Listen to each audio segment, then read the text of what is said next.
Bom dia, nono ano. Olha só, nós vamos parar a apostila 2, que nós estávamos trabalhando, e vamos retomar ela só depois. Vocês vão fazer prova a partir do dia 29, e eu resolvi fazer um resumo de 2 capítulos para vocês, do capítulo 2, Grande Guerra, e do capítulo 4, Período entre Guerras, tá? Para vocês fazerem a prova. Então, a prova vai cair esses 2 capítulos. Aí eu fiz um resumo, mas lógico que só o resumo não. Vocês vão ter que, além do resumo que eu fiz, vocês vão ter que ler os 2 capítulos e vão ter que estar grifando as partes mais importantes e tudo. Essa prova, elas vão ser 10 questões de múltipla escolha, tá? Então, eu acredito que vocês vão se dar bem, prestem atenção, leia depois o capítulo, e aí, assim que nós terminarmos esse período do resumo e o período das provas, semana que vem é prova, aí nós retomamos o conteúdo do segundo bimestre, ok? Então vamos lá. A gente vai começar pelo capítulo 2, Grande Guerra. A Grande Guerra, vocês sabem que foi a Primeira Guerra Mundial, né? E que ela acontece entre 1914 e 1918. Os fatores que eclodiu a guerra, ela foi, além dos conflitos que já existia, foi o assassinato do arquiduque Francisco Ferdinando, herdeiro do trono austríaco. Então, essa fase já vinha vindo outras coisas, já estava acontecendo outros conflitos, mas a bomba, a gota d'água, foi o assassinato do arquiduque.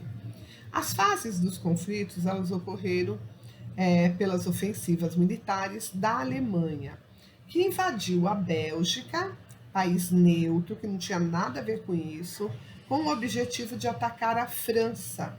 E a introdução de novas tecnologias nesse combate também foi um grande começo dessa guerra, que teve o uso de submarinos, porque até então era uma coisa nova naquele período. Então, olha só, ela começa e a Alemanha é uma das precursoras dessa guerra. As consequências desses conflitos foi a participação das mulheres no mercado de trabalho, porque o que acontece? Quando estoura uma guerra, os homens têm que ir para a guerra. Naquela época, hoje até mulher vai, mas naquela época era só os homens que iriam. As mulheres, elas iam em casos especiais, como enfermeiras, por exemplo. Então, eram poucas mulheres que iam para a guerra. Então, quando os homens vão para a guerra, as mulheres veem a necessidade de elas assumir o trabalho deles. E aí, a mão de obra maior durante o período da guerra é de mulheres, porque aí ela provém o sustento da família dela no lugar do marido. A a chamada geração perdida, ela teve dificuldades psicológicas para readaptar a vida em sociedade.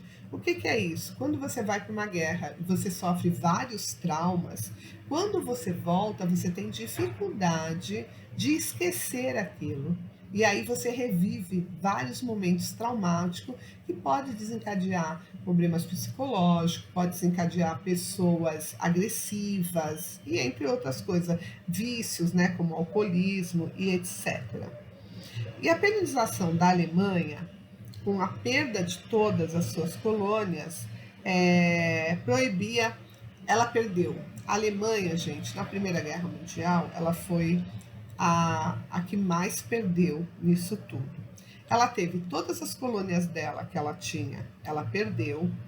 Ela foi proibida de manter um exército com mais de 100 mil homens e de produzir armas e munições. Quer dizer, foi super severa a punição à Alemanha. Essa guerra ela ficou conhecida por guerra de trincheiras. Por que guerra de trincheira? Eles cavavam buracos que cabia eles em pé nesse buraco e eles combatiam, quer dizer, ali seria a proteção. E ele cobria de arbustos para ninguém perceber e assim eles surpreender os inimigos. Nessa Esses buracos, esses equipamentos de camuflagem ocupavam muito tempo dos soldados e era bem cansativo de se fazer. Então não era uma guerra muito fácil, além de toda a privação que eles passavam ali de alimentos, de necessidades e tudo mais. Não foi uma guerra que para os soldados foi muito fácil. Houve duas formações de aliança políticas militares naquele período. A Tríplice Entente, que tinha a Inglaterra, a França e a Rússia como aliada. E teve também a Tríplice Aliança, com a Alemanha, Império Austro-Húngaro, Império Turco-Otomano e Itália. Então, essa guerra, gente, basicamente ela foi uma guerra por territórios, ela foi uma guerra que não tinha motivo para ser, na realidade, se nós analisarmos friamente, não tinha motivo para ser. Ela começou e terminou de uma forma assim muito ruim e com muitas pessoas traumatizadas. Uma guerra nunca ela é uma boa coisa a se adotar, ok? Espero que vocês tenham entendido um pouco. Leiam o capítulo também. O capítulo 4 vai falar do períodos entre guerras e a crise de 1929. O período posterior à Grande Guerra, os países que ficaram envolvidos tiveram que resolver os seus problemas financeiros também, deixados pela guerra. E para ajudar, em 1929, houve a quebra da Bolsa de Valores de Nova York, que foi uma situação que quebra banco. A crise econômica de 29 atingiu em cheio a economia. Os bancos haviam emprestado dinheiro aos investidores e os investidores não conseguiam vender suas ações. Assim, não podiam sequer pagar suas dívidas. Sem dinheiro, os bancos não conseguiam pagar os clientes. Com isso, houve a falência, ruína, desemprego e miséria. Porque, olha, eu aplico, vamos supor, na Bolsa de Valores. Aí ela fale. Aí, o que eu vou receber do banco? Nada. Aí o banco, você precisa pagar os empréstimos que você fez, mas você também não tem dinheiro. E aí os bancos não têm dinheiro para pagar os clientes que deixaram o dinheiro lá. Então, olha o caos que acaba se instalando nesse período de 1929. Isso afetou os países europeus, mas afetou também outros países também, né? E que aí fica, o que acontece? As pessoas abrem falências, acabam perdendo seus empregos e vivem na miséria total mesmo, sem nada e sem pessoas para ajudar também.